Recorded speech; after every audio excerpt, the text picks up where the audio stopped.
Segera download Quran Tadabbur, dia meraih tafsir kebaikan. dalam genggaman Contoh, Anda. bulan Ramadan adalah bulan Al-Quran.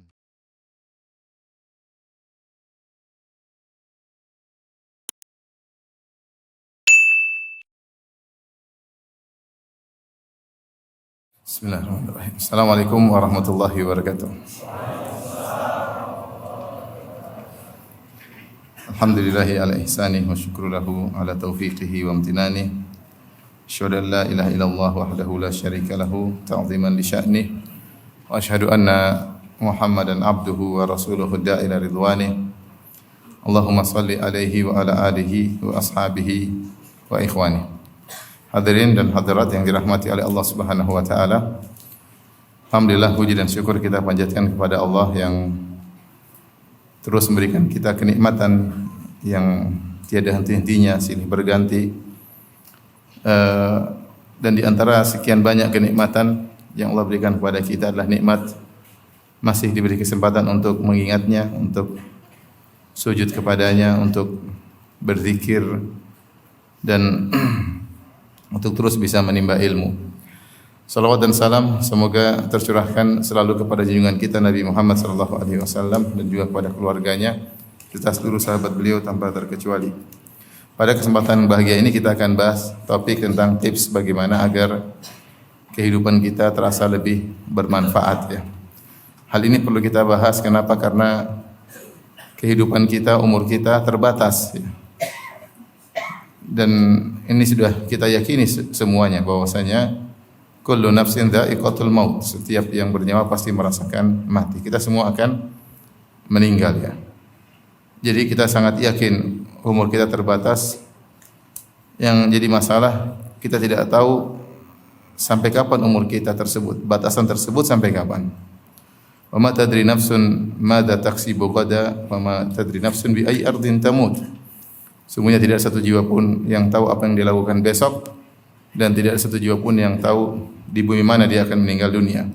Tetapi kematian pasti akan datang dan betapa sering kematian datang dengan tiba-tiba tanpa pemberitahuan terdahulu, tanpa mukaddimah terdahulu.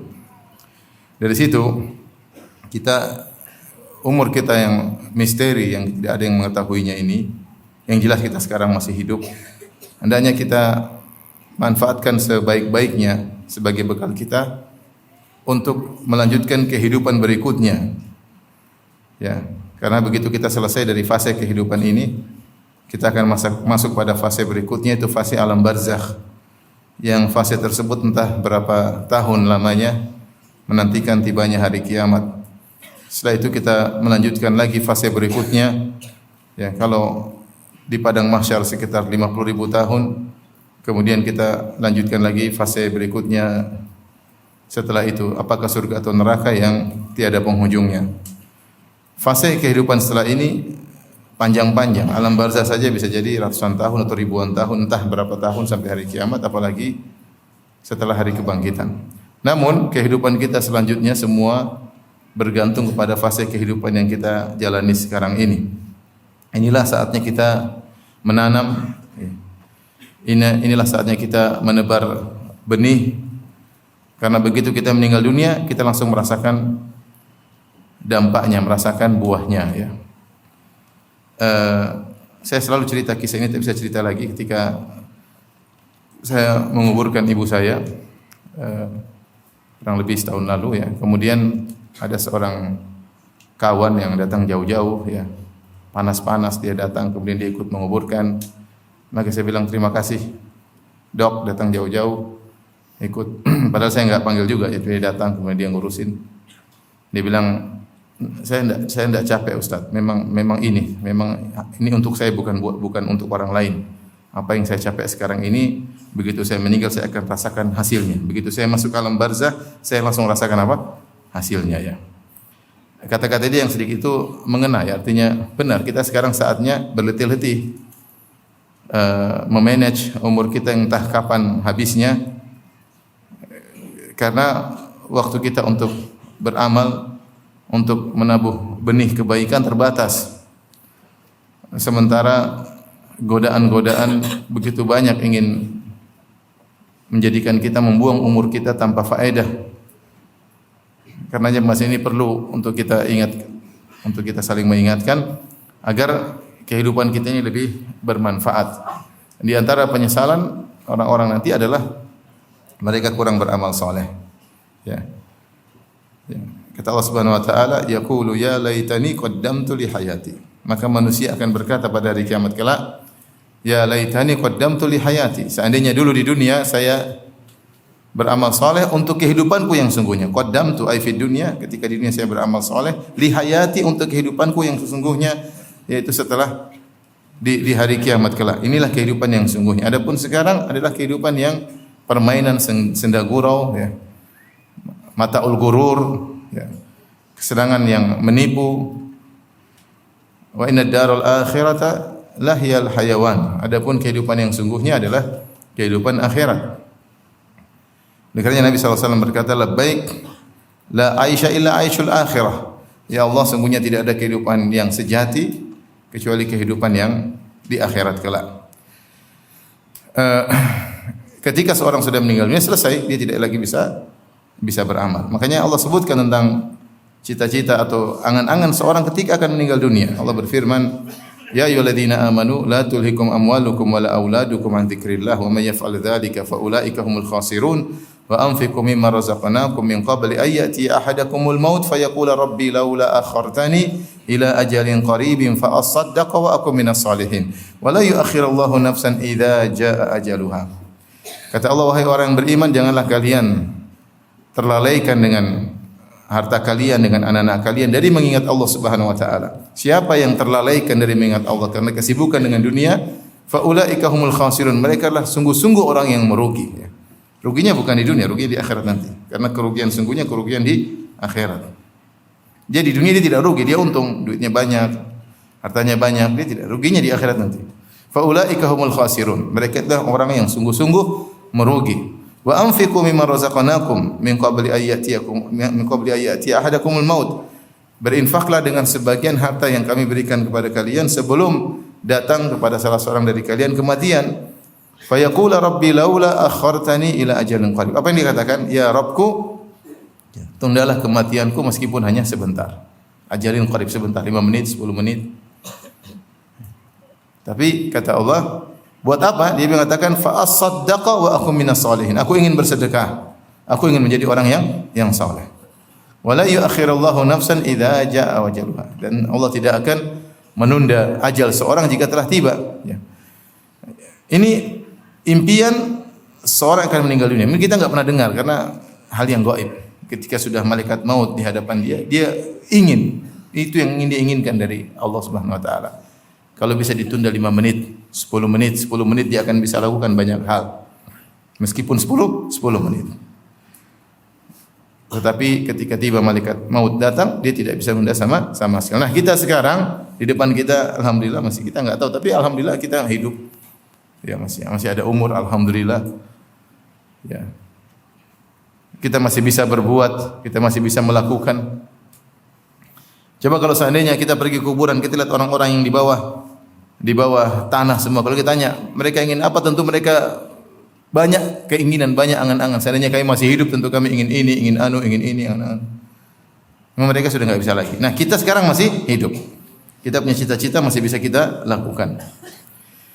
Dari sini, ikhwan dan akhwat yang rahmati Allah Subhanahu wa taala, perlu bagi kita untuk memanage kehidupan kita ini agar bermanfaat baik di dunia terlebih lagi di akhirat. Di sini ada beberapa tips yang ingin saya sampaikan yang tujuannya adalah memotivasi diri saya sendiri, kemudian juga memotivasi ikhwan dan akhwat. Karena subhanallah kita enggak tahu sampai kapan kita hidup, ya. Kita enggak tahu, ya. Kematian datang dengan baghtah, tiba-tiba. Tanpa kita duga, ya, betapa sering orang keluar dari rumahnya tidak terbetik dalam benaknya 0,1% pun bahwasanya dia akan meninggal dunia. Tiba-tiba dia meninggal dunia, ya. Di tengah puncak kekayaannya, di puncak ketenarannya, di puncak dia merasa sehatnya, tahu-tahu maut menjemputnya dengan tiba-tiba, ya. Taib, beberapa tips yang akan saya sampaikan di antaranya ikhwan dan akhwat yang dirahmati oleh Allah Subhanahu wa taala. Yang pertama, agar hidup kita lebih bermanfaat, ya. Kita niatkan seluruh kegiatan kegiatan kita karena Allah Subhanahu wa taala. Dan ini perlu perjuangan ya. Kita tahu dalam pembahasan niat ada dua, ada namanya niat pada ibadah-ibadah dan ada niat pada perkara-perkara yang mubah. Niat pada perkara-perkara ibadah tentu ini adalah syarat, ada yang mengatakan rukun dari ibadah tersebut. Yang jika tanpa niat tersebut maka ibadah tersebut tidak diterima. Artinya kalau orang salat ya harus dia niat. Kalau dia niat salat tanpa niat, salatnya tidak diterima. Karena dia adalah rukun daripada ibadah tersebut. Rasulullah SAW bersabda, "Innamal a'malu binniyat." Sungguhnya amalan tergantung niatnya. Mau salat, mau puasa, ya, mau haji, mau umrah, semuanya harus ada niatnya. Ya. Mau bayar zakat harus ada niatnya. Ya. Kalau tanpa niat maka ibadah tersebut tidak ada nilainya di sisi Allah Subhanahu wa taala. Tapi bukan niat itu yang kita bahas. Itu sudah jelas orang harus berniat, harus ikhlas dalam melaksanakan ibadah. Tapi yang saya bahas adalah niat dalam kegiatan-kegiatan keseharian yang itu perkara-perkara mubah. Yang seandainya kita tidak berniat juga tidak jadi masalah. Maka niat dalam perkara-perkara mubah ini hukumnya sunnah, tidak wajib. Seandainya seorang tidak berniat juga tidak jadi masalah. Seperti kegiatan keseharian, ngurus anak, ngurus istri, makan, tidur, kemudian berjalan-jalan sana kemari ya, berdagang ya. Semua kegiatan selain ibadah-ibadah yang kita lakukan. Kegiatan-kegiatan duniawi kita ini kalau kita niatkan karena Allah maka akan menjadi pahala sehingga setiap kegiatan kita bermanfaat di sisi Allah Subhanahu wa taala. Terlebih lagi kita akui kegiatan duniawi kita bisa jadi lebih mayoritas daripada kegiatan ibadah kita. Kita ibadah salat 5 waktu taruhlah sekali salat butuh 10 menit ya, 10 menit kali 5 cuma 50 menit. Salat 5 waktu paling tidak cuma 1 jam ya. Kita baca Quran ya paling sebentar sudah ngantuk ya. Baru setengah halaman, 1 halaman, setengah jam sudah enggak kuat ya. Sudah gatal pengen lihat WhatsApp ya. Sehingga waktu kita untuk baca Quran pun cuma sedikit ya. Jadi kita mau bicara tentang ibadah yang kita lakukan ya. Cuma salat malam belum tentu kuat ya. Salat malam ya 15 menit oke, setengah jam sudah berat, 1 jam tidak mampu ya. Artinya kalau kita mau hitung waktu-waktu kita untuk beribadah sedikit dibandingkan dengan kegiatan kita ketemu kawan, ketemu istri, ketemu anak-anak, pergi ke tempat kerja, ketemu pegawai, ketemu bos, telepon sana, telepon sini, lihat berita ini, lihat berita itu.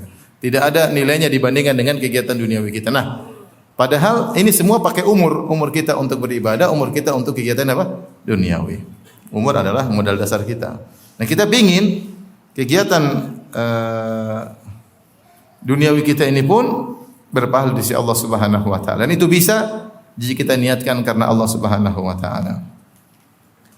Makanya ketika kita renungkan firman Allah Subhanahu wa taala, "Wa ma khalaqtul jinna wal insa illa liya'budun."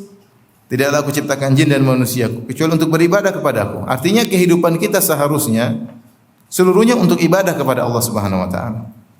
Wa ma khalaqtul jinna wal insa illa liya'budun. Tidaklah aku ciptakan jin dan manusia kecuali untuk beribadah kepada Allah Subhanahu wa taala. Ayat ini konsekuensinya harusnya seluruh kehidupan kita untuk Allah Subhanahu wa taala, untuk beribadah kepada Allah Subhanahu wa taala. Nah, kalau kita artikan ibadah yang dimaksud hanya pada ibadah-ibadah mahdhah atau ibadah-ibadah tadi seperti salat, baca Quran, salat malam ya, zikir, maka ada sebagian waktu yang tidak karena Allah Subhanahu wa taala.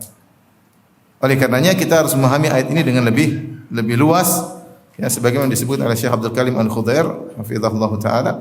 Memahami dengan luas yaitu kita juga gunakan kehidupan kita sehari-hari yang merupakan urusan duniawi juga kita niatkan ibadah.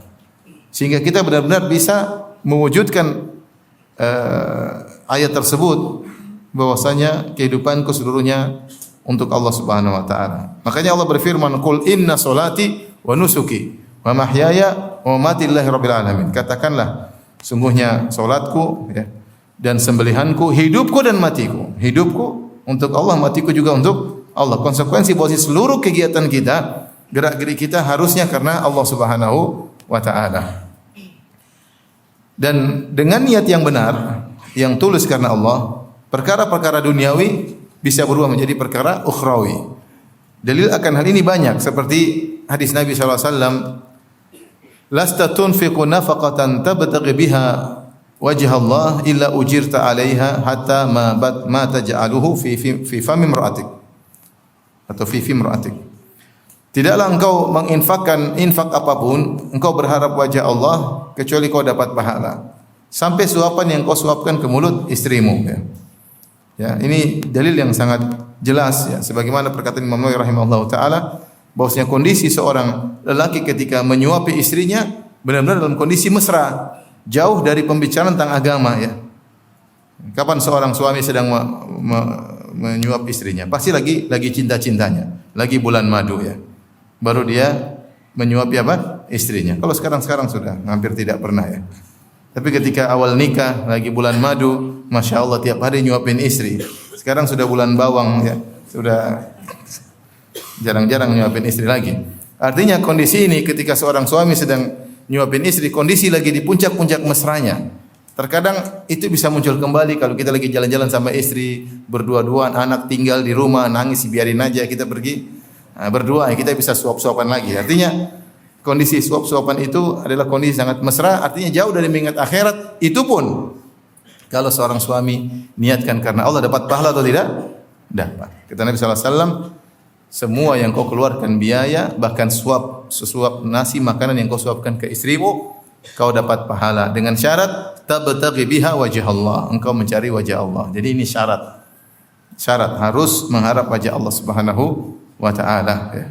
Dan hadis-hadis makna ini sangat banyak. Lebih daripada itu yang lebih mesra lagi kata Rasulullah sallam, wa fi buti ahadikum sadaqah. Engkau menggauli istrimu sedekah.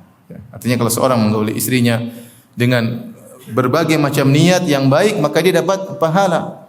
Ya. Allah berfirman dalam Al-Qur'an dalam surat Al-Baqarah, perhatikan ayat ini. Ini lebih menakjubkan lagi. Kata Allah Subhanahu wa taala, nisa'ukum harthul lakum. Ini banyak anak-anakmu kecil ya. Anak-anak kecil jangan terlalu serius dengarnya ya. Nisa'ukum harthul lakum fa'tu harthakum anna syi'tum. Kata Allah Subhanahu wa taala, istri-istri kalian atau istri kalian adalah harthul lakum, sawah ladang bagi kalian, tempat bercocok tanam. Fa'tu harthakum anna syi'tum. Maka datangilah sawah ladang kalian sebagaimana yang kalian kehendaki, mau kapan saja dan bagaimanapun caranya. Artinya Allah menganjurkan untuk mendatangi istri. Kemudian kata Allah Subhanahu wa taala, wa qaddimu li anfusikum wattaqullah. Dan qaddimu li anfusikum, berbuatlah kebaikan untuk diri kalian untuk di akhirat kelak. Antum baca perkataan pada tafsir tentang ayat ini. Dan berbuatlah baik untuk diri kalian. Bagaimana cara berbuat baik pada diri kalian sendiri ketika menggauli istri?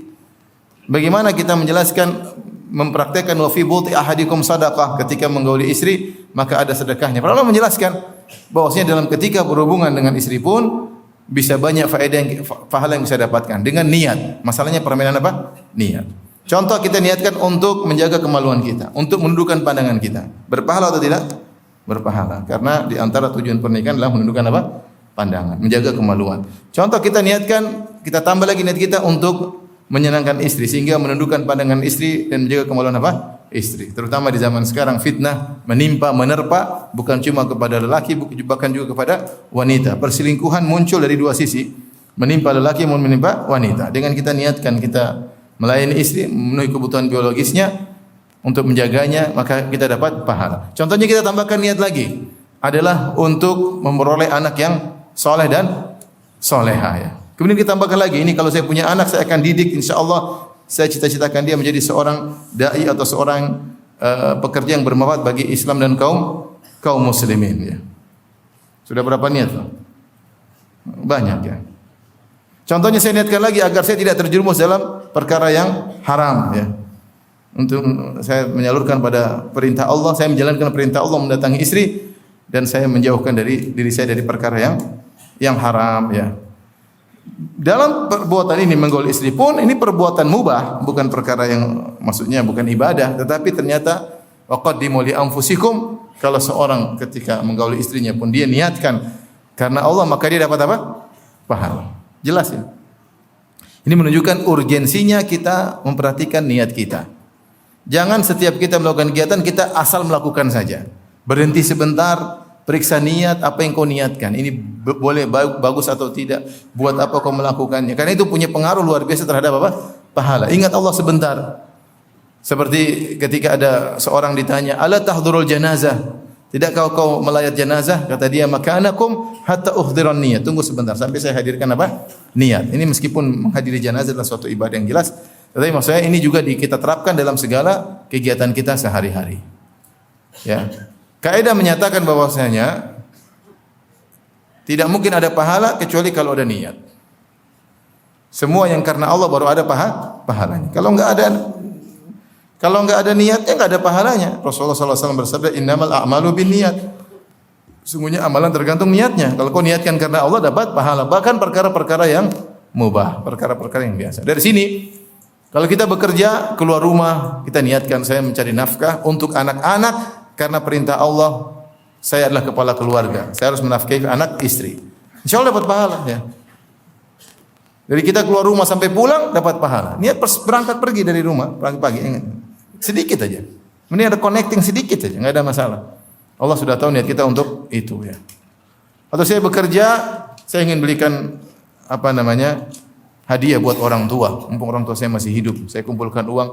Kita kerja keras setengah mati, keringat peluh dengan keringat, badan capek, letih, diomelin bos, ketemu dengan customer, tapi kita niatkan semua karena Allah. Insya Allah berpahala. Tapi kalau kita enggak niat, setiap hari kita pergi pagi, pulang sore, pergi pagi, pulang sore, enggak ada nilainya. Enggak ada nilai. Perkara mubah biasa, tidak ada pahala, tidak ada dosa. Maka memang niat ini sangat sangat penting.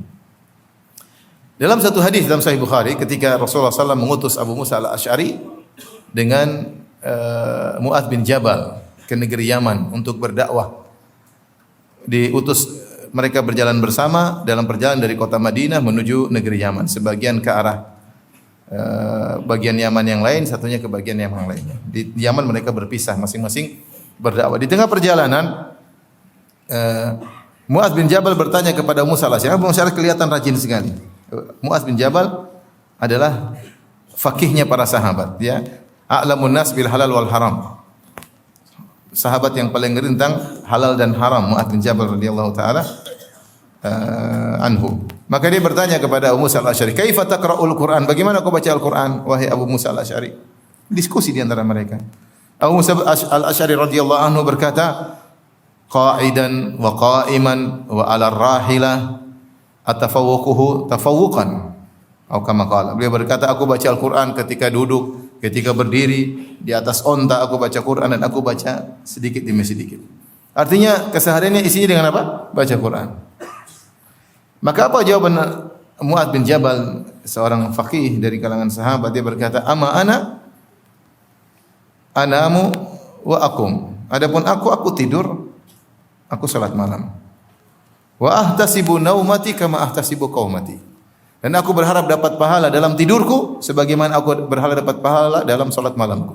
Subhanallah, fikihnya siapa? Mu'adz bin Jabal. Dia bilang, ya saya baca juga, cuma ya waktu tidur saya tidur. Ya. Mungkin tidak seperti Mu'adz bin Jabal ya. Duduk, berdiri, baca Quran di atas sendal. Dia mungkin tidak, tapi dia ada waktu untuk istirahat, ada waktu untuk ibadah. Dan dia berkata, "Ahtasibu naumati kama ahtasibu qaumati." Aku berharap dapat pahala ihtisab dalam tidurku, aku berharap dapat pahala sebagaimana aku berharap dapat pahala dalam salat malamku, ya. Semuanya ini apa? Niat. Sebelum tidur dia niat supaya apa? Supaya bisa seger ketika salat malam. Maka dia letakkan, barihkan badannya, kemudian dia tidur, niat supaya bisa bangun malam untuk bisa salat malam. Tidurnya dapat pahala enggak? Dapat. Dapat pahala. Bahkan salat malam yang terbaik adalah tahajud, yaitu setelah tidur. Ya, setelah tidur supaya orang ketika bangun salatnya dalam keadaan segar, lebih khusyuk, lebih konsen ketika salat malam yang didahului dengan tidur. Nah, ketika seorang tidur niatnya untuk bisa segar salat malam, maka dia mendapatkan pahala. Jadi ini ikhwan dan akhwat yang rahmatillah subhanahu wa taala. Ya, kegiatan kita banyak dalam kehidupan ini, ya. Niatkan segala kegiatan kita karena Allah Subhanahu wa taala. Kita kunjungi teman, kita ngobrol sama teman. Selalu kita niatkan karena Allah. Mau ke sana, mau kemari, ya. ketemuan, bahkan ketemu teman di warung kopi misalnya, kita niatkan karena Allah menyenangkan teman, ada kata-kata bermanfaat dalam pertemuan tersebut. Meskipun diiringi dengan canda dan tawa, tapi ada sesuatu yang bermanfaat bagi kita dan bagi mereka, menghilangkan kekakuan di antara kita, lebih mempererat persaudaraan misalnya. Artinya kita niatkan. Dan ini perlu latihan. Karena kalau kita tidak latih, akhirnya terbiasa kita tidak berniat, sehingga kita menjalani kehidupan kita sehari-hari kegiatan biasa saja, enggak ada nilainya. Ya. Perlu latihan. Saya niatkan karena Allah. Ingatkan, kenapa saya lakukan ini? Kenapa? Kalau ada karena Allah, ya Allah, demi untung ini, maka lakukanlah. Ya, sehingga segala kegiatan kita bermanfaat. Terlebih lagi pada perkara-perkara yang Allah perintahkan, ya. Maka kita lebih lagi memfokuskan niat kita karena Allah Subhanahu wa taala. Seperti kegiatan keseharian kita, misalnya lelaki yang memperhatikan istrinya, ya. Ini ngobrol sama istri, dia niatkan karena Allah Subhanahu wa taala, dia membantu istri, niatkan karena Allah Subhanahu wa taala. Dia telepon istri, niatkan karena Allah Subhanahu wa taala, ya. Seperti seperti saya pernah diceritakan oleh seorang ulama, Syekh bin Baz rahimahullahu taala, kalau beliau bersafar, maka beliau tiba di suatu tempat, dia telepon istrinya, saya lagi di sini, dia telepon satunya lagi, saya lagi di sini. Artinya dia niatkan karena Allah Subhanahu wa taala, menyenangkan istri. Bisa kita contohkan, kita contoh apa yang dilakukan oleh para ulama kita, ya. Seperti itu, ya. Sehingga kegiatan kita semua berpahala. Apalagi istri terhadap suami, ya. Berias karena suami, karena perintah Allah Subhanahu wa taala, menjaga tutur kata kepada suami, ya, dengan niat atas perintah Allah Subhanahu wa taala agar menjadi istri yang soleha, sabar dalam mendidik anak-anak, ya. Semuanya karena Allah. Kalau kita hadirkan niat itu, maka akan diberkahi. Kita dapat pahala, yang kedua diberkahi. Kenapa? Kalau orang tulus, maka pekerjaan yang berat menjadi lebih ringan. Kenapa? Karena Allah Subhanahu wa taala. Tapi kalau dia tidak hadirkan niat, dia terasa berat, dia rasa buang-buang umur, capek, enggak ada manfaatnya, maka dia mudah marah. Tapi ketika dia tahu ini ada manfaatnya dan ini ada pahalanya, dia akan tetap semangat menjalankan pekerjaan tersebut. Apakah ada faedahnya atau tidak, dia tahu apa yang dilakukan berpahala di sisi Allah Subhanahu wa taala. Ini poin pertama, ikhwan dan akhwat yang dirahmati Allah Subhanahu wa taala. Kita sama-sama latihan bahwasanya melakukan segala kegiatan kita hadirkan niat, sehingga ada bunyi apa itu? Kedengaran. Sehingga semua kegiatan kita berpahala di sisi Allah Subhanahu wa taala. Baik, ini yang pertama. Yang kedua, agar kehidupan kita lebih bermanfaat sehingga kita selalu memanen pahala dengan pahala yang banyak. Yang dua ini perlu perjuangan juga, yaitu berusaha menjadi seorang yang berakhlak mulia.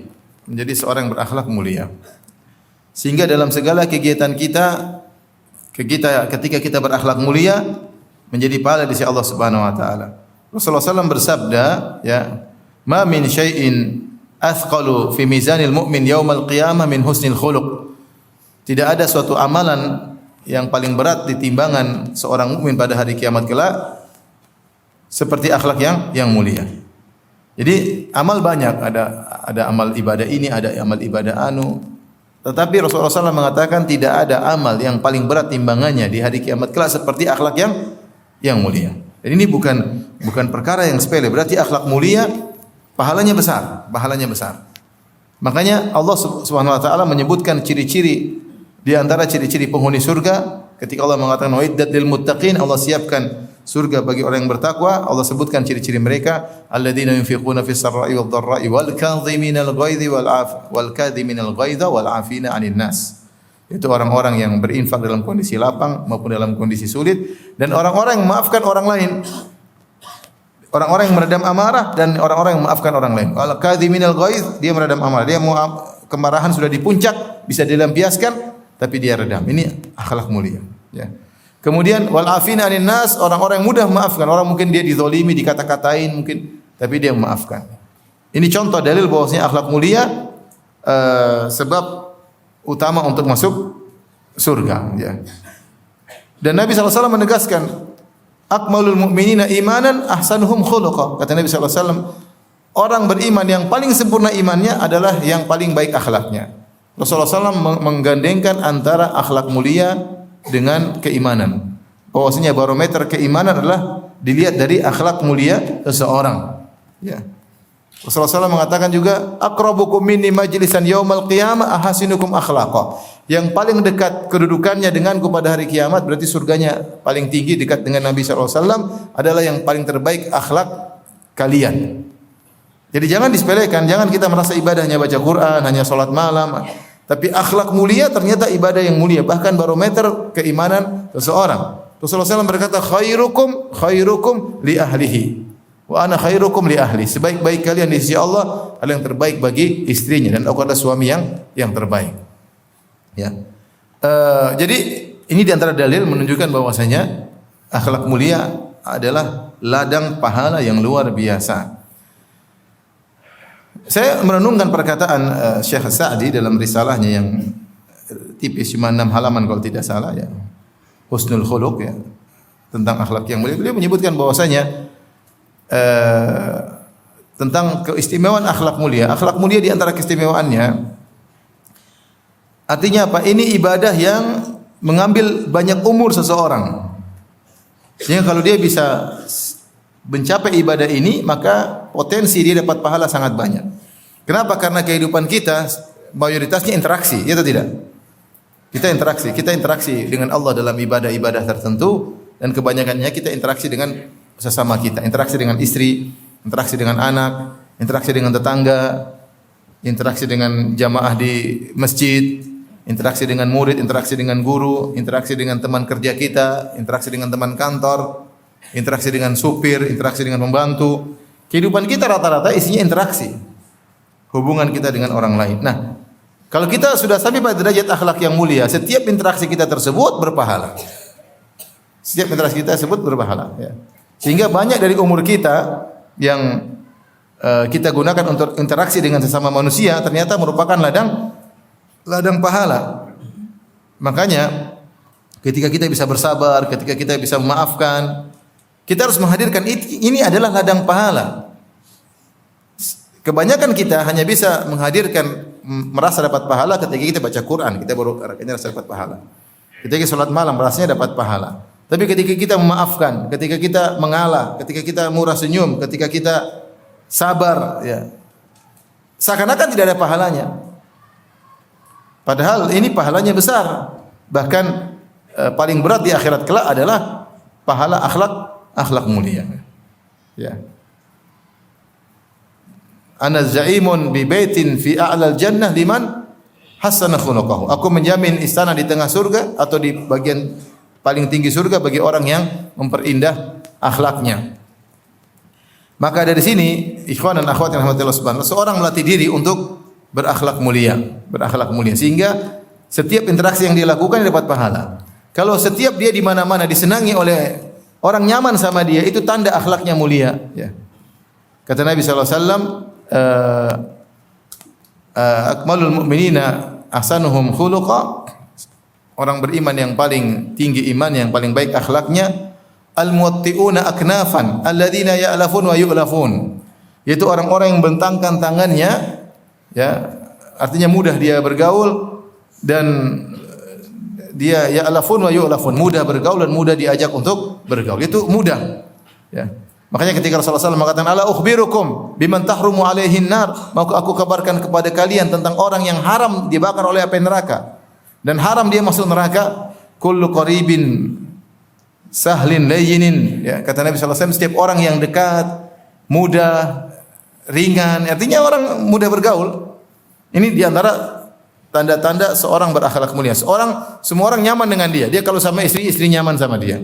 Kalau dia sama anak-anaknya nyaman sama dia. Semua ingin merindukan kedatangan dia. Anak-anaknya, Abi kapan pulang, ya? Abi kok enggak pulang-pulang? Berarti nyaman atau tidak?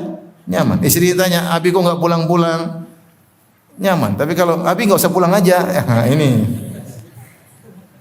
ini masalah, ya. Anak-anak juga enggak ingin ketemu, ya. Di mana dia berada orang gelisah ya. Ini ciri orang yang akhlaknya buruk. Dan terkadang orang bangga kalau akhlaknya buruk. Semua orang, istri saya takut sama saya, anak saya takut sama saya, pembantu saya takut sama saya, orang tua saya takut sama saya. Subhanallah. Berarti ente buruk. Makanya Rasulullah SAW mengatakan, "Inna syarran nasi manzilatan yaumal qiyamah man tarakahun nas ittiqa'a fuhsyih." Sungguhnya orang yang paling buruk kedudukannya pada hari kiamat. Indah Allah, di sisi Allah yang paling buruk kedudukannya adalah yang ditinggal masyarakat gara-gara lisannya yang buruk. Sebaliknya ketika Rasulullah ketika menyebut tentang akhlak mulia, kata Rasulullah al-muwatti'un aknafan, itu orang yang gampang, enak diajak bergaul, ringan ya. Sehingga dia di mana-mana ditunggu kehadirannya. Kalau dia tidak ada kayaknya kurang nyaman, kurang menyenangkan. Belum kenapa dia enggak datang? Dicari-cari kalau dia tidak ada. Bukan disyukuri kalau dia tidak ada. Alhamdulillah dia tidak datang, alhamdulillah enggak datang. Ini berarti dia tidak disenangi oleh masyarakat ya. Nah, orang seperti ini barometer bahwasanya dia berakhlak mulia. Kalau dia sudah sampai, tentu dia harus karena Allah Subhanahu wa taala. Dia berakhlak mulia bukan karena ria, bukan karena ingin dipuji, bukan. Tapi dia ini perintah Allah Subhanahu wa taala, wa qulu lin-nasi husna. Ucapkanlah kata-kata yang baik kepada manusia. Maka datang dalam satu hadis kata Rasulullah sallallahu alaihi wasallam, "Innakum lan tas'un nasa bi amwalikum, walakin yas'uhu minkum bastul wajhi wa husnul khuluq." Kata Nabi sallallahu alaihi wasallam, di sini diperselisihkan, ada yang mengatakan dhaif, ada yang mengatakan hasan. Tapi maknanya benar. Kata Rasulullah sallallahu alaihi wasallam, kalian tidak bisa meliputi manusia dengan harta kalian, tidak bisa. Kalau misalnya saya punya uang banyak, saya mau bagi-bagi ya enggak cukup juga, paling habis. Kalian tidak mampu meliputi manusia dengan harta kalian, mau dibagi ya akan habis harta kalian. Tetapi kalian bisa meliputi mereka dengan senyuman dan akhlak mulia. Kalau senyum gratis kan? Saya senyum sama antum ribuan orang santai aja. Enggak ada duit yang saya keluarin. Tapi dapat pahala. Senyum. Ya, tabassumuka fi wajhi akhika shadaqah. Senyumanmu di hadapan saudaramu sedekah. Apa murahnya kita senyum ya. Wa husnul khuluq, dengan akhlak yang mulia. Orang nyaman dengan kita ya. Enak kalau ketemu dengan kita ya. Nah, ini yang harus kita introspeksi diri. Coba kita introspeksi diri. Saya di dalam interaksi saya dengan selain saya nyaman atau tidak. Orang-orang nyaman sama saya, sama istri coba gimana? Sama anak-anak nyaman atau tidak? Sama orang tua saya, kakak adik saya sama saya nyaman enggak? Kakak enggak mau kirim WA, takut sama kita. Adik juga malas. Ya, ini berarti ada sesuatu yang salah dengan kita. Ya, kecuali kita sudah berusaha ternyata mereka akhlaknya buruk. Tapi maksud saya pada umumnya kalau orang akhlak mulia semua senang sama dia. Pada umumnya demikian. Dan ini butuh perjuangan memang. Kita harus menghormati, di antara agar akhlak kita mulia menghormati orang lain. Kadang kalau orang memiliki kelebihan, dia merendahkan orang lain.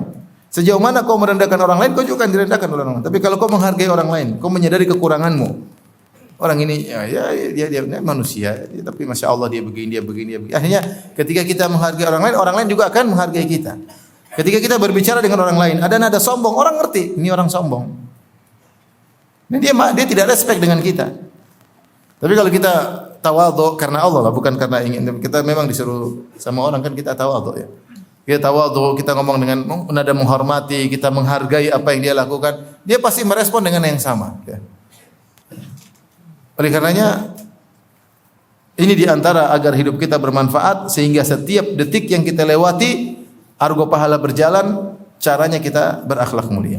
Kita pulang ketemu istri, meskipun senyum-senyum sama istri, ngobrol sama istri, pahala. Kapan ketika kita mencapai derajat akhlak yang mulia? Ketemu anak-anak, ngobrol, jalan-jalan, makan-makan, berpahala. Kenapa? Karena kita sudah mencapai derajat akhlak yang mulia. Ketemu pembantu, ketemu supir, kita dengan cara yang baik dapat pahala. Sehingga segala kegiatan kita berpahala insya Allah. Ini menjadikan hidup kita bermanfaat. Namun ini perlu perjuangan. Mulai dari perbaiki akhlak kita terhadap pasangan kita. Sedikit-sedikit. Seharusnya bagaimana sih saya sama istri saya? Harusnya bagaimana sih saya kepada suami saya? Lihat hadis-hadis Nabi, itulah akhlak yang mulia. Kita terapkan sedikit demi sedikit. Jadi mulai kita kepada anak-anak, kepada orang tua, kepada kakak, kepada adik. Kunci agar kita berakhlak mulia, turunkan ego. Jangan sombong. Kalau udah sombong nggak bisa. Kalau udah merasa tinggi nggak bisa. Bagaimana akhlak mulia sama supir? Kita merasa tinggi. Ente saya yang gaji, ente ini nggak bisa. Nggak akan bisa kita ramah sama orang kalau kita sudah merasa apa? Merasa tinggi. Ya. Nah, dari situ seorang agar hidupnya bermanfaat, berusaha menjadi orang yang berakhlak mulia. Tidak usah besar-besar, skala kecil dulu aja sama istri, sama anak-anak, sama orang tua, ring satu kita. Bagaimana mereka merasa nyaman dengan kita ya. Telepon dengan kata-kata yang baik. Gimana kabar? Sehat ya. Mana anak-anak? Semoga Allah menjaga. Wah, enak ngomongnya. Ente dari mana aja nggak pernah kelihatan. Orang dengarnya nggak enak. Ya. Wah, ada undangan makan aja baru datang. Tapi kalau Masya Allah sudah lama kelihatan, Masya Allah, Alhamdulillah ya. Kan dia senang ya. Ente nggak pernah kelihatan, udah ada undangan makan baru datang ya. Jadi gimana gitu ya. Dan kadang ini nyinyiran-nyinyiran ini jadi bahan lelucon, tapi sebenarnya itu mungkin menyakiti hati orang tersebut ya. Ya. Maka wa qulu linnasi husna. Ucapkanlah kata-kata yang baik kepada sesama manusia. Terapkan kalau ucapan ini diucapkan kepada saya dalam posisi dia, kira-kira gimana? Kalau kelihatannya enggak enak jangan ucapkan dong, jangan ucapkan ya. Berikutnya di antara hal yang membuat hidup kita lebih bermanfaat ya. Hendaknya kita memanage umur kita, dalam bahasa lain memanage waktu kita. Kita mengatur waktu kita. Waktu itulah umur kita sesungguhnya. Waktu kita umur. Kita ini hanyalah kumpulan waktu. Sebagian perkataan Hasan Al-Basri, ya bani Adam innama anta ayyam. Fa idza dhahaba ba'dul ayyam dhahaba ba'duka wa idza dhahaba ba'duka yushik an yadhhab kulluk.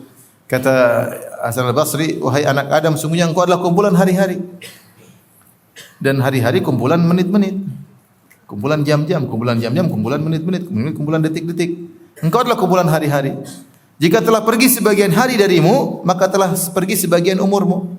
Dan jika telah pergi sebagian umurmu dikhawatirkan akan pergi seluruh umurmu. Artinya dikhawatirkan kau akan meninggal dunia. Nah, ketika kita tahu waktu adalah bagian dari umur kita, dan ini sangat bernilai, ya. Ini karena kita tidak mungkin bisa beraktivitas kecuali kita punya umur. Kalau enggak punya umur, selesai urusan. Game over, selesai. Maka kita harus menghargai umur kita. Menghargai umur kita. Sebagaimana Allah telah bersumpah dalam banyak ayat tentang masa. Wadduha demi duha, wal laili demi malam, wan nahari demi siang, wal fajri demi fajar, ya, wal asri demi masa. Tidak lain walayalin asyar. Tidak lain bahwasanya waktu itu adalah sangat urgent bagi kita karena itulah modal dasar kita untuk bisa beraktivitas. Nah, waktu itulah umur kita. Nah, ketika kita tahu umur kita terbatas, kita harus memanage, mengatur. Tidak kita buang umur kita. Dia maksudnya ada waktu untuk beraktivitas, ada waktu untuk anak, ada waktu untuk keluarga. Kalau kita bisa memanage, kenapa tidak kita manage? Rasulullah SAW mengatakan, ihris ala ma yanfa'uka wasta'in billah. Semangatlah untuk melakukan yang bermanfaat bagi dirimu dan minta tolong kepada Allah Subhanahu wa taala. Di antara yang bermanfaat kita mengatur. Sehingga kalaupun ternyata ada miss, ada kesalahan tidak jadi masalah, penting kita sudah menjadwalkan. Ya. Kehidupan kita kalau kita tidak jadwalkan, kita akan buang-buang umur. Demi Allah kita akan buang-buang umur. Kita banyak menjadwalkan kegiatan duniawi seperti para pengusaha, mereka punya jadwal segini, rapat jam sekian harus selesai. Tutup tahun harus, mereka punya jadwal, mereka enggak main-main. Karena mereka melihat keuntungan yang jelas di hadapan mereka. Kita tidak. Ya kalau pengusaha-pengusaha kecil yang enggak punya ini enggak perlu pakai jadwal kan. Karena mereka enggak ada untung. Untung cuma sedikit. Tapi kalau kita lihat pengusaha besar mana ada yang main-main? Untungan miliaran, triliunan pasti dia pakai jadwal. Ada rapat, ketemu gini, tahapan berikutnya gimana, langsung pembahasan kegiatan setahun bagaimana. Karena dia tahu bahwasanya setiap kegiatan yang dilakukan ada manfaatnya. Nah, itu untuk keuntungan duniawi. Sekarang kita bicara keuntungan akhirat. Kita harus punya jadwal. Kalau enggak punya jadwal kita susah. Misalnya kalau seorang ustaz punya jadwal, dia harus baca buku sih. Berapa lama misalnya dia jadwal untuk menulis buku, dia punya jadwal ceramah. Dia bagi waktu kapan dia punya waktu untuk murajaah, kapan dia punya waktu untuk ketemu istrinya, ketemu anaknya, kapan dia punya waktu untuk umrah, kapan dia punya waktu haji. Dia memperkirakan kegiatan kehidupannya agar bisa efisien, bisa optimal. Jadi kalau sebenarnya bisa juga tanpa jadwal bisa aja. Cuma ya kurang efisien, artinya kita kurang menghargai umur kita. Nah, antum juga demikian, meskipun antum bukan ustaz, antum punya jadwal. Ada jadwal untuk zikir pagi petang, ada jadwal untuk baca Quran, ada jadwal untuk ngaji. Sehingga antum benar-benar efisien waktu antum, umur antum hargai. Ada waktu kita olahraga, ada waktu kita jalan-jalan, ada waktu kita ngobrol-ngobrol, ketawa-ketiwi sama teman, ada waktunya. Kita jadwalkan. Ya. Kalau kita melanggar jadwal sesekali nggak ada masalah. Tapi maksudnya ketika kita menjadwalkan kegiatan kita, menunjukkan kita serius. Kita menghargai umur. Dari situ kita tidak buang-buang umur. Nggak ada duduk di rumah bengong begini. Nggak ada. Karena semua terjadwal. Semua terjadwal. Nah, ini yang harus kita perhatikan. Menjadwalkan kegiatan kita, ya, sehingga hidup kita ini lebih bermanfaat. Punya target. Orang hidup dengan punya target. Saya punya target. Enggak capai target apa, tapi ketika punya target kita berjalan sesuai dengan target tersebut. Saya punya target dalam setahun saya hafal juz amma. Punya target bisa. Caranya gimana? Satu hari satu ayat. Nanti kalau sudah hafal surat ulangi lagi. Murajaah. Oh, berarti kalau hitung dalam juz amma ini berapa ayat? Hitung.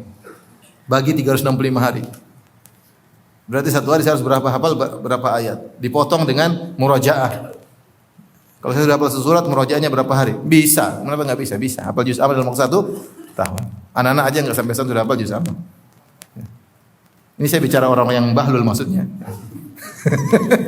Yang pintar-pintar sebulan dah hafal juz amma. Yang bodoh-bodoh seperti sebagian kita ini ya mungkin setahun. Tapi kalau dia punya target bisa atau tidak? Bisa. Tapi kalau dia enggak punya target enggak bakalan hafal. Baru hafal amma yatasaaluna anin nabil azim, besok udah lupa lagi. Karena dia enggak punya target. Jadi kalau salat malam sama istri selalu baca 3 qul huwallahu ahad. Qul birabbil falaq, qul birabbin nas. Kok Mas salatnya kok suratnya itu aja? Ini surat yang paling Abi cintai surat ini. Padahal enggak punya hafalan ya. Jadi hidup ini pakai target. Kalau enggak target enggak bakalan bisa. Saya pingin bisa belajar tajwid, ya target dong. Mana guru belajar? Sekarang gampang belajar, ada online. Siapkan uang untuk apa? Penghargaan kepada sang guru, udah bikin jadwal. Setiap hari setoran 1 ayat. Bisa. Kalau enggak punya target enggak bisa. Saya punya target ingin haji, saya harus sisihkan uang. Target bisa insyaallah. Allah mudahkan. Innamal a'malu binniyat. Siapa yang amalan tergantung niatnya. Kalau sudah niat insyaallah diberkahi oleh Allah Subhanahu wa taala. Jadi sekarang ikhwan kurangi kegiatan tanpa jadwal. Ada kegiatannya di luar jadwal ada, tapi kalau kita biasa jadwalkan kehidupan ini, insyaallah lebih apa? Berkah. Ada jadwal nengok anak-anak, ada jadwalnya. Saya setiap pekan atau 2 bulan sekali, sebulan sekali nengok anak-anak. Jangan kita lewatkan target itu, karena kalau kita lewatkan kasihan anak-anak. Ada target. Ada hal-hal yang insidental yang di luar target itu tidak ada masalah ya. Tapi asalnya kalau antum menghargai umur antum yang cuma sedikit, yang enggak jelas kapan selesainya, hargai umur antum, maka harus punya target, harus punya jadwal. Jangan biarkan umur antum begitu saja, tidak ada faedahnya. Ya. Ketemu teman sana, ketemu teman sini, ketemu sana ngopi sini, kita nggak ada kegiatan. Meskipun antum uang sudah banyak, uang habis buat terus apa yang antum dapatkan? Setahun ini apa yang sudah antum produktivitas apa yang sudah antum lakukan selama setahun ini? Coba renungkan.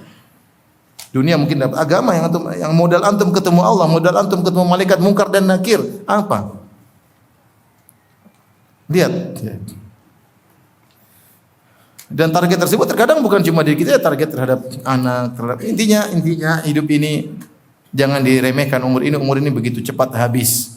Terlebih lagi dengan hal-hal yang bisa membuat kita terjerumus pada hal-hal yang tidak bermanfaat. Dari sini, ikhwan dan akhwat yang dirahmati Allah Subhanahu wa taala, konsekuensi dari hal ini ketika kita harus memanage umur kita, konsekuensinya kita harus menjauhi hal-hal yang bisa membuang umur kita tidak ada faedahnya. Umur kita buang begitu saja, entah perkara tidak bermanfaat apalagi untuk perkara maksiat. Dan kita tahu di antara yang akan ditanya oleh Allah Subhanahu wa taala adalah umur. Kata Nabi sallallahu alaihi wasallam, "Lan tazal qadama 'abdin hatta yus'al an arba'." Ya. Bahwasanya kedua kaki seorang hamba tidak akan bergeser sampai ditanya tentang 4 perkara, tentang kenikmatan yang dia dapatkan. Ya, di antaranya an syababihi fima ablah, ya. An umrihi fima afnah. Tentang masa mudanya kemana dia habiskan, dan tentang umurnya kemana dia buang umurnya, kemana dia habiskan umurnya. Ini masa muda. Sebenarnya masa muda bagian daripada umur, tapi Allah akan tanya secara spesifik. Kenapa? Karena masa muda itu masa produktivitas yang tinggi. Masa produktivitas yang tinggi. Ya orang masih di bawah 50 insyaallah masih muda ya. Apalagi di bawah 40. Artinya itu produksi yang tinggi. Nah, ini akan ditanya secara khusus. Dan secara umum umur kita akan ditanya. Nah, ketika kita tahu umur kita bakalan ditanya, di antara nikmat yang besar umur, maka jangan kita buang umur kita pada perkara yang tidak bermanfaat. Nah, kita sekarang hidup di zaman banyak perkara yang membuat umur kita terbuang, tidak ada faedahnya.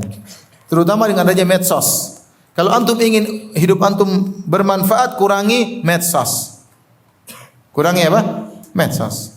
Lihat sesekali tidak jadi masalah. Namanya medsos, kita ingin tahu kegiatan-kegiatan apa yang terjadi di sekitar kita. Kita harus peka juga, mengerti. Ya. Tapi bukan berarti waktu kita habis untuk medsos. Ya.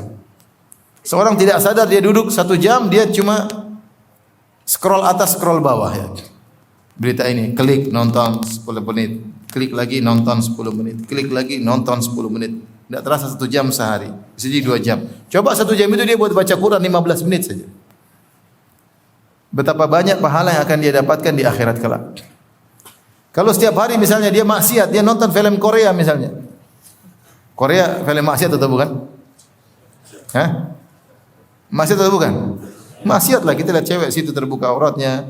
Yang ibu-ibu lihat cowok melotot ya. Habis lihat cowok Korea, lihat suaminya kok black Korea. Ini Korea tapi kurang putih gitu. Maksiat ya. Pasti punya pengaruh, dan siap maksiat pasti merusak hati kita. Pasti merusak hati kita.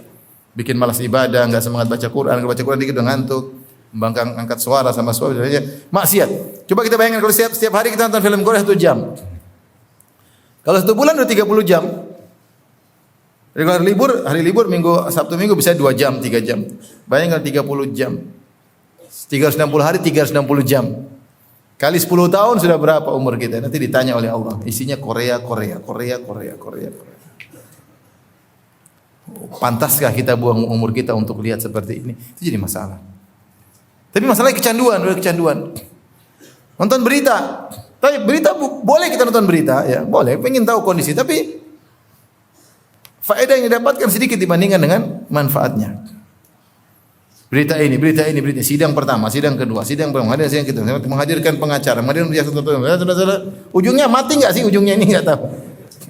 Nunggu sampai sebulan 2 bulan, ikut terus sejam sehari, kita nonton berapa jam? Rugi. Kadang sudah nonton berita berulang-ulang lagi. Saya pun pengen tahu kadang ya. Saya pengen ngeklik, nggak usah, nanti tanya aja deh. Lu udah ngeklik, nanti pertama maksiat, kita lihat pembawa acaranya cewek. Terbuka auratnya. Maksud saya, bukannya nggak boleh medsos, boleh. Ya, kita ingin tahu juga kondisi bangsa dan negara, ya bagaimana kondisinya, apa kebaikan yang bisa kita lakukan untuk bangsa kita. Tapi jangan berlebihan. Yang tidak inginkan adalah berlebihan. Berlebihan. Hati-hati, umur kita ini nikmat dari Allah. Kita habiskan waktu kita untuk hal yang tidak bermanfaat, maka kapan kita bisa produktivitas untuk akhirat kita, sementara umur kita sudah habis untuk hal-hal yang tidak bermanfaat, ya. Maka saya ingatkan diri saya pribadi, kepada ikhwan antum, ngapain antum medsosan terus, sudah. Antum sudah sibuk ngurus istri, ngurus kerjaan, ngurus anak. Sudah berhentilah medsos. Antum buang-buang umur, beneran buang-buang umur. Berita-berita ikut secukupnya saja. Jangan kecanduan, ya. Ya, terlebih lagi sudah dengar berita kemudian ikut komentar. Memang antum pengamat. Menganalisa. Ya. Saya ketemu kawan-kawan pada bicara politik. Analisanya hebat-hebat, saya memang Masya Allah. Ini belum tentu semuanya benar, ya. Satu analisa, semuanya berbicara tentang hal yang gaib, yang tidak tahu ke masa depan. Coba kalau saya yang bicara, saya ini siapa, ya? Database saya tidak ada, ya. Ya. Database tidak ada. Makanya sebagian ustadz kalau bicara politik kayak anak kecil. Kenapa? Karena database-nya tidak ada. Dia bicara tidak pakai dalil. Kalau bicara dalil kita, ustadz pakai dalil. Bicara politik, database-nya nggak ada. Informasinya terbatas, tergantung orang di dekatnya. Mana dia tahu informasi secara menyeluruh. Ketika bicara seperti anak SMP. Kita lihatnya, wah lucu ustadz ini bicara ini. Bukan bidangnya. Di antara buang-buang umur adalah menganalisa perkara yang bukan bidangnya. Makanya dikatakan dahulu man takallama fi ghairi fannihi ata bil ajaib. Siapa yang ngomong di luar bidangnya maka dia akan mendatangkan hal-hal yang menakjubkan. Pasti ada aneh-aneh yang dia ucap. Kenapa? Karena bukan bidangnya. Oleh karenanya menghargai umur antum dengan mengurangi hal-hal yang tidak bermanfaat seperti acara-acara di medsos. Ya. Acara-acara YouTube. Dan subhanallah sebagian YouTuber itu bikin konten yang tidak ada faedahnya.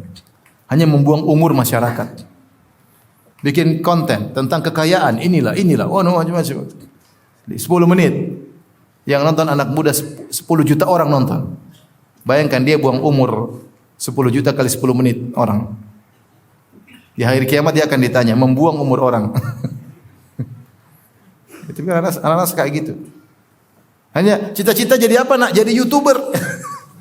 Kenapa? Rambutnya merah, rambutnya ini, rambutnya kaya tiba-tiba. Astagfirullah. Anak sudah tidak logis dalam berpikir.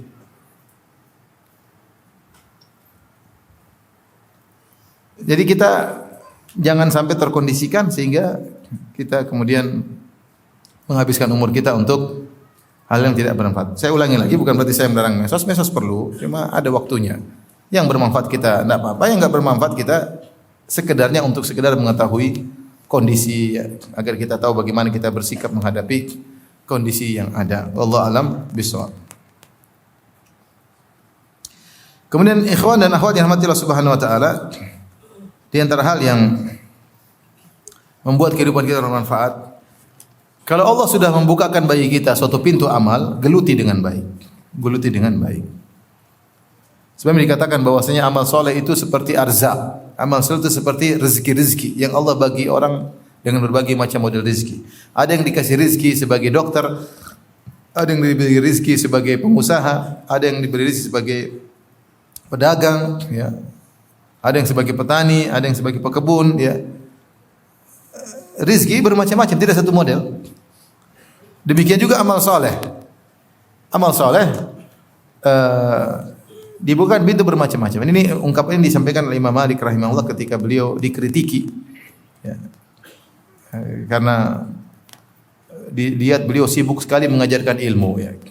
Sementara yang lainnya mungkin sibuk ibadah, sibuk jihad, yang lainnya. Maka dia mengatakan amal soleh adalah rezeki.